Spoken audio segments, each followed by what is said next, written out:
there's no hope. You say it's all gone. I choose not to walk that tightrope. I choose to believe they are wrong. Grass is still green, the sky is still blue. There's still a heart beating in me and beating in you. Greetings and welcome to Permaculture Television. This is your show. This is the show where we believe that we are all one, where we believe in getting back to nature. You know, these days we all hear a lot about peak oil, pollution, climate change, endless war, debt, and job loss. Well, this show is about the good things that are going on, and we are going to raise awareness about the goodness and the movers and the shakers in our community who are changing things from the grassroots to make this paradise. For we all believe in love. We believe in living local. We believe in eating local. And we are responsible. We're responsible for our world and the shape it's in. So today I have my special guest, Erik Debuhr, my friend. Thanks so much for having me here. Thank it's a pleasure. Oh, I'm so glad you're here, Erik. And Erik is with the Resurrected Refuse Action Team here in Eugene. And he and his wife, Faye, beautiful wife Faye, have been working for the past few years to teach people about living smaller, and I just want to say welcome and talk to us. Yeah. It's Permaculture Television. And we can't talk about permaculture without talking about waste. And in this time that we're in, one of the most beautiful things about this time is the amount of waste that we have. And we understand that there's different ways that people view waste, and all we see is opportunity. Opportunity, it's the resource stream which has not been tapped, because the way that our society deals with waste is to get it into a hole as fast as we can. Yeah. So that's the general opportunity that we see, and the bigger picture is for the future that there's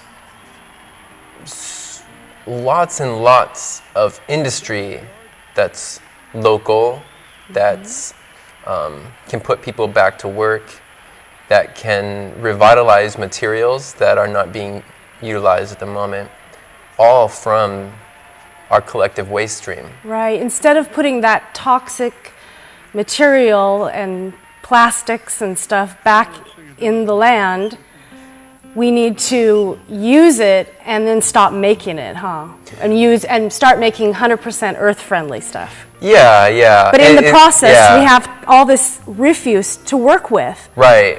It's the green market is, anybody who's really staying up and serious about being the change that's in the world knows that the green market is greenwashed. Yeah. It's totally greenwashed.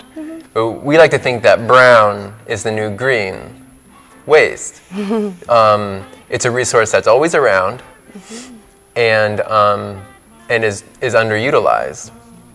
And there's waste from industry, but then there's also nature's waste in the urban area that's not being utilized. For example, acorns.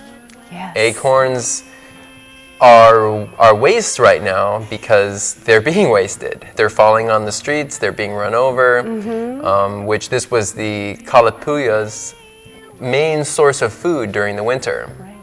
Right. Yeah, compost. I think about the compost, and I know that Yeah. in some cities there are people who are gathering the compost already, and from the restaurants, etc. And I know that Eugene is just starting these type of things. Yeah, Eugene's moving pretty slow. Yeah, that really surprises me. I thought we were like the green city, and I guess that's what this show is about bringing Eugene Springfield up to where we can be. Yeah. And it's going to take some radical action on some, like people might think we're kind of radical about some things, but hey, we really need to get serious about saving our planet. In Eugene, there's a lot of land that's going to waste. And a lot of the times, you know, I have held the belief that, you know, change won't happen until it's necessary. You know, like kind of like an alcoholic won't change his ways until he's hit rock bottom. And you know, I really would like it if our society could get it together enough to make this shift on a conscious way. And some will, and some I think won't. But that does go back to what you're trying to do here with Permaculture Television.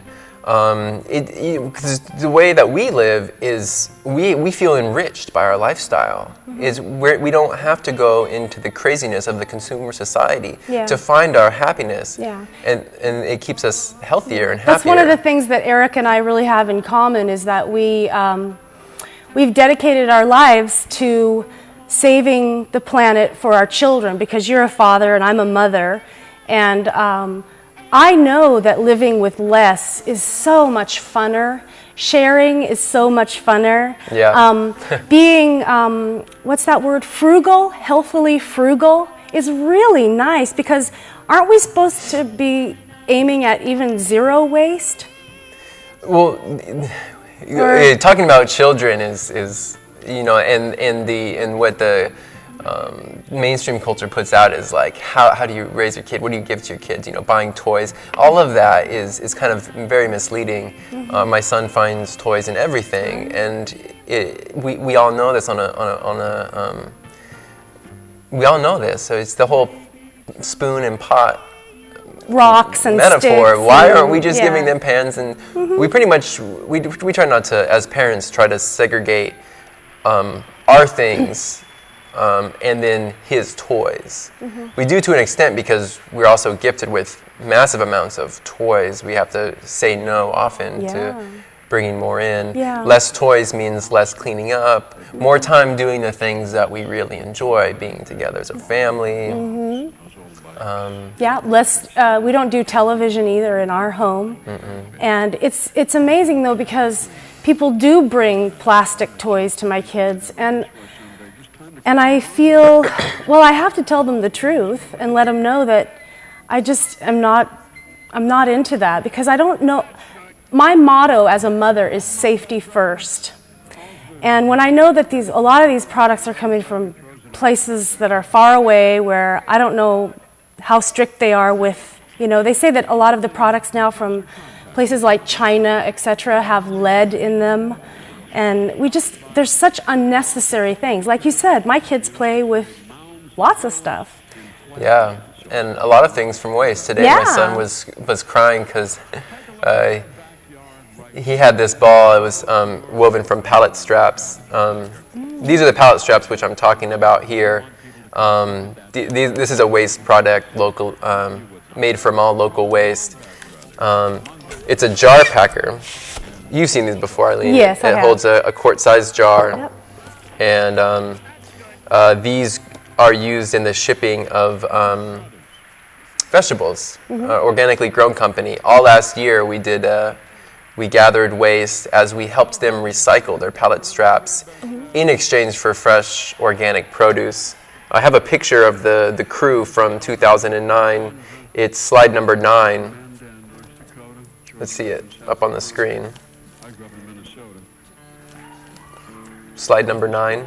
Yeah, there we are at OGC. Oh yeah. Really, you know, this is grassroots action. This is families getting together to meet their food needs over the winter, and in the same time, in the same breath, we're helping an organization recycle their waste. Right. Well, you know, with all the unemployment that we have, etc., Yeah.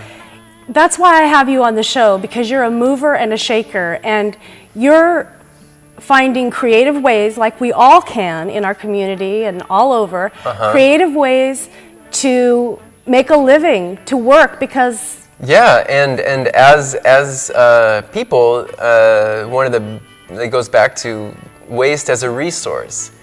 There's so much waste to do something with. Yeah. What can we do? What can we employ people? Yeah.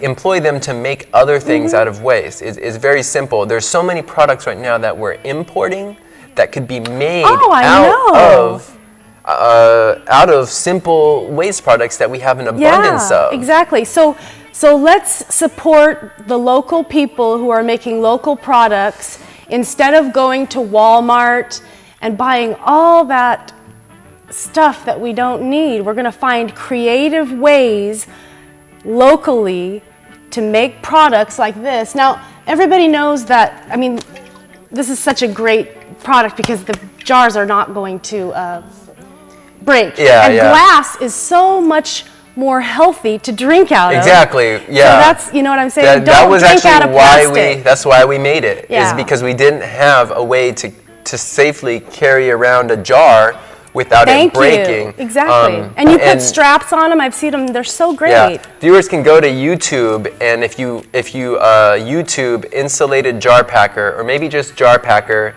you can see us throwing this thing down the street, off of a house, and you can see it not breaking. YouTube it. It's Don't you guys make bicycle carriers too for the sides of bikes? Yeah, bike panniers out of Pannier, some of the heavier pallet straps that ship a lot of lumber in and out of the area. And these straps are amazing. To us, it's like we think of it as a raw material. Now, what can we do that we can afford for making this raw material into something useful? Right. And for centuries, our human family has been weaving. That's right.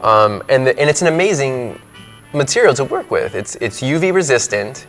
Each strap has a breaking point of over 1,000 pounds. It's incredible. So you guys have found something that's usually going into the dump, and you're working on products. And you also have something to do with a community living situation in Eugene, don't you? We've lived at Maitreya Eco Village for the last 3 years. Can you talk a little bit about that idea of neighborhoods? Yeah, neighborhoods. I call Maitreya an intimate neighborhood. It doesn't feel like any other neighborhood. There's no fences between the houses. All the neighbors, we all get together now and then and have meetings and decide on living agreements of the neighborhood. And it teaches a lot about just living in that community? Yeah, in the community. It teaches you so much about communication. I mean, just looking at Maitreya like that as an example, it kind of takes away a lot of the other needs of, and how many neighborhood blocks are there in Eugene? If every neighborhood block was an intimate community, I would guess 75% of your social needs would be met in your own neighborhood. Right. How much of an impact on a community's footprint can that have if we are to truly localize our neighborhoods? Yes, I just moved to Springfield, and I love my neighborhood. It's not like in the high class area at all. But I'm making myself be really neighbor friendly and community. My neighbor cut my hair. My next door neighbor is doing carpenter work for us. People are hungry for it. It's so good, and that way I don't have to look in the interaction. phone book for somebody over here. The children are part of it. So what we're looking towards is this sort of what they call defencing of neighborhoods, where people start getting together. And I love Maitreya because there's food growing all over the place. Yeah. Every ounce that doesn't have a building on it is either a path or is food. And we have one patch of grass. And actually, that's been the biggest one of the ongoing concerns of Maitreya for some people is